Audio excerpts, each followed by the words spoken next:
Will Smith bir dönemin en gözde aktörüydü, yaptığı her film tutuyordu desek yanlış olmaz. Will Smith'in temsil ettiği sinema kültürü ve onun kişiliği hakkında yazmanın kolay olmadığı anlamına geliyor. Fakat ben senin için bir liste hazırladım ve Will Smith'in en iyi 5 filmini sıraladım. Başlamadan önce abone ol tuşuna basarsan sevinirim. İyi seyirler. 5 numara King Richard. Filmi izlemeden önce bir uyarı olarak, Kral Richard'ın listedeki filmlerin çoğundan daha zayıf olduğunu ancak konusu işlenen yıldızın büyüklüğü açısından önemli bir çalışma olduğu için burada yer bulduğunu bilmenizde fayda var. Aynı zamanda farklı insanlar çeşitli nedenlerle Oscar dönemi Will Smith'in konumunu hatırlayacağı için dikkat çekici hale geliyor. Aslında, bu sulandırılmış spor draması çoğunlukla gerçek bir film gibi bile hissettirmiyor. Daha çok, Williams kardeşlerin babaları Richard Williams'a bir tür teşekkür olarak ısmarladıkları ve filmin yapımcılığını üstlenmeleriyle de bunu teyit ettikleri bir hediye gibi düşünebiliriz. Ancak filmi izlenebilir ve hatta zaman zaman keyifli kılan şey, Will Smith'in Richard rolünde sergilediği Oscar ödüllü başrol performansı. Her ne kadar senaryo, gerçek hayattaki kahramanın kızlarını görünür kılma mücadelesini vurgulamak için gri alanları beyazlatsa da, Smith'in belki de kariyerinin en iyisi olan rolünün temel sarsıcı gücünü azaltmıyor. 4 numara Ali. Ali filmi, bazı filmleriyle ana akım aksiyonu yeniden tanımlayan Amerikalı aktör Michael Mann'in mirasının en güçlü ya da en belirleyici filmlerinden biri değil. Ancak daha sonra dünyada Muhammed Ali olarak tanınacak olan Cassius Clay'in dramatik açıdan sağlam ve ilgi çekici hayatını ele alıyor ve onun şöhrete ulaşmasını takip eden olayları mutlak bir dürüstlük ve inançla işliyor. Bu mükemmel bir film değil çünkü karakterlerin işlenişine sadık kalarak, film yoruculuğu bağlılıkla karıştırıyor ve farklı zaman çizelgeleri ve kapsamlı karakterlerle dolu yoğun anlatı bizi sık sık deneyimin dışına çıkarıyor. Ayrıca, filmin boksörün hayatının onlarca yılını kapsadığı düşünüldüğünde de, sıçramalar arasındaki kurgunun daha az sarsıcı olmasını gerektiriyor. Yine de tüm kusurlarına rağmen, en az klişeyle işleyen nadir spor biyografilerinden biri ve artıları eksilerinden çok daha fazla. Birincisi, Ali'nin adli olaylarının izini sürerken, film politik olarak bilinçli ve zeki olduğunu ortaya koyuyor. Ayrıca, senaryo hafif kalıyor ama genç yıldızın hayatının gizemli yönlerinden ödün vermeyecek kadar da samimi ilerliyor.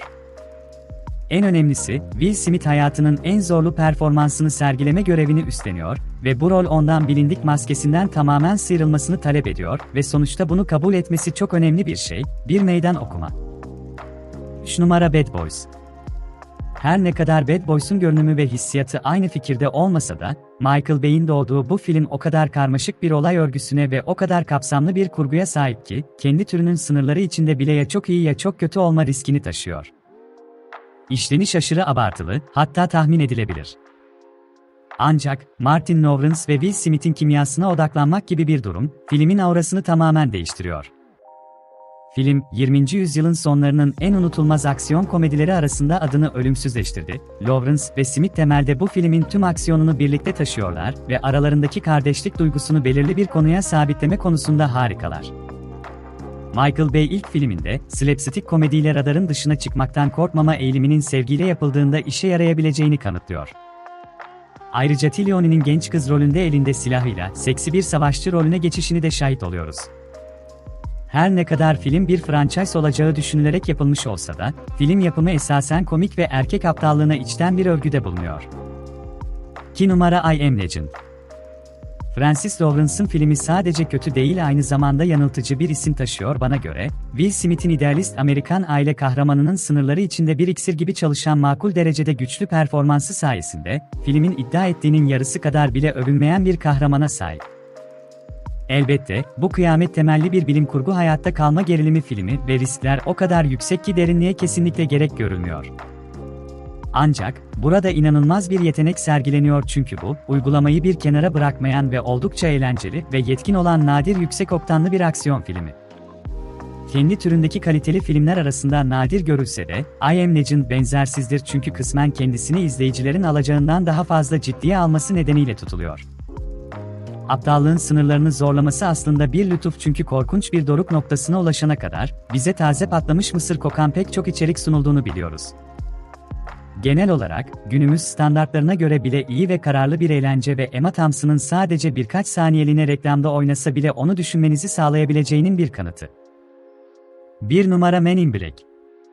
Siyah Giyen Adamlar, Will Smith'in heyecan verici ve eğlenceli aksiyon komedi sinemasının tartışmasız kralıdır. Çirkin, son derece komik ve genel olarak zorlayıcı bir seyirlik olan film, aldığı övgülerle ucuz bir şaka yapabilecek türden bir bilim kurgu klasiğidir.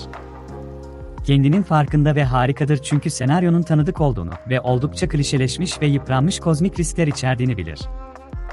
Yine de bu klişelerin peşinden gidiyor çünkü zamanının en yenilikçi esprilerinden bazılarına ve asla küçümseyerek bakamayacağınız şaşırtıcı 3D efektlere dayandığını da biliyor. Yönetmen Benny Sonnenfeld'in yaklaşımı görkemli ve keskin. Filmde insanı gerçekten şaşırtan şey, her oyuncuyu ve seslendirme sanatçısını nasıl seçtiği ve onlara yakalamaları için kendi bağımsız anlarını nasıl verdiğidir. Filmde öne çıkan tek kadın oyuncunun tesadüfen filme dahil edilmesi ve ardından neredeyse gelişigüzel bir şekilde beklenmedik bir spot ışığının altına yerleştirilmesi, modern gişe filmlerinin hala başarmakta zorlandığı etkileyici bir özellik. Listenin sonunda geldik. Bana göre en iyi 5 Will Smith filmi bunlardı. Sana göre listede olması gereken ya da bu filmin bu listede ne işi var dediğin yapım hangisi, yorumlarda belirt, konuşalım. Bir sonraki videoda görüşünceye kadar sağlıcakla kal, abone olmayı da ihmal etme.